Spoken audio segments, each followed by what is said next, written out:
Selamat datang kembali di channel Babat Kuno, saluran yang konsisten membahas berbagai kisah dan fakta sejarah yang terukir di Nusantara. Kali ini kami akan membedah sebuah pertanyaan fundamental yang sering memicu perdebatan. Antara suku Jawa dan Sunda, siapakah yang lebih tua?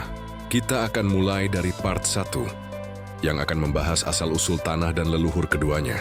Mari simak pembahasannya hingga tuntas agar kita bisa menyikapi isu ini dengan bijak dan berdasarkan data.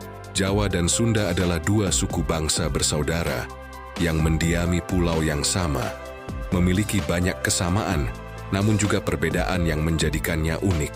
Keduanya terpatri dalam sejarah, merepresentasikan dua ikon besar peradaban masa lalu, Majapahit dan Pakuan Pajajaran. Latar belakang geografis pembentukan Pulau Jawa. Mari kita mulai dari asal-usul tanahnya. Pulau Jawa diperkirakan memiliki luas sekitar 128.000 km persegi. Secara geologis, Pulau Jawa diperkirakan terbentuk sekitar 60 juta tahun yang lalu, saat bumi memasuki zaman tersier. Daratan Jawa bagian barat terbentuk lebih dulu, di zaman Kapur, sekitar 145 juta tahun yang lalu, sebelum bergabung dengan bagian timur yang berasal dari pecahan benua Australia. Perbandingan data Krakatau. Meskipun pujangga Ronggo Warsito dalam Pustaka Raja Purwa menyebut, Jawa dan Sumatera terpisah akibat letusan hebat Krakatau pada 416 Masehi. Pusat Vulkanologi dan Mitigasi Bencana Geologi Kementerian ESDM menegaskan bahwa erupsi Krakatau sudah terjadi ratusan ribu tahun sebelum Masehi. Secara ilmiah, teori letusan Krakatau sebagai penyebab utama terpisahnya kedua pulau dianggap kurang relevan.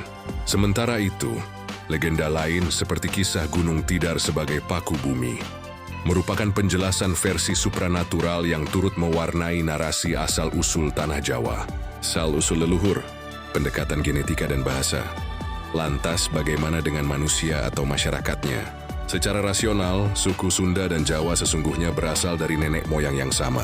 Keduanya dikategorikan sebagai ras Austronesia yang tersebar luas di Asia Tenggara. Teori migrasi, kontroversi.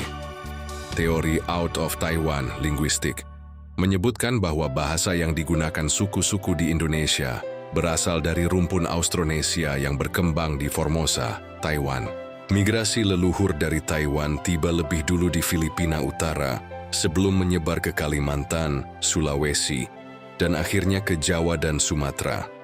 Teori out of Sundaland, geologi and genetika. Teori ini justru menentang teori konvensional, menyatakan bahwa pusat penyebaran ras manusia Asia Tenggara bermula dari Sundaland. Mereka berhipotesis bahwa penduduk Taiwan justru berasal dari migrasi penduduk Sundaland yang terjadi akibat banjir besar pasca zaman es. Dari gambaran dua teori besar ini, kita bisa menyimpulkan bahwa jika ditelusuri ke akar genetiknya, penduduk asli Jawa dan Sunda berasal dari leluhur atau nenek moyang yang sama. Jika leluhur mereka sama, lalu mengapa muncul dua entitas suku yang berbeda? Jawabannya terletak pada perkembangan sistem politik dan kerajaan di era Masehi. Di bagian kedua, kita akan menguak bukti-bukti prasasti dari Kerajaan Tarumanegara dan Mataram kuno. Siapakah yang lebih dulu mendirikan pemerintahan terstruktur? Tonton part 2 di channel Babat Kuno.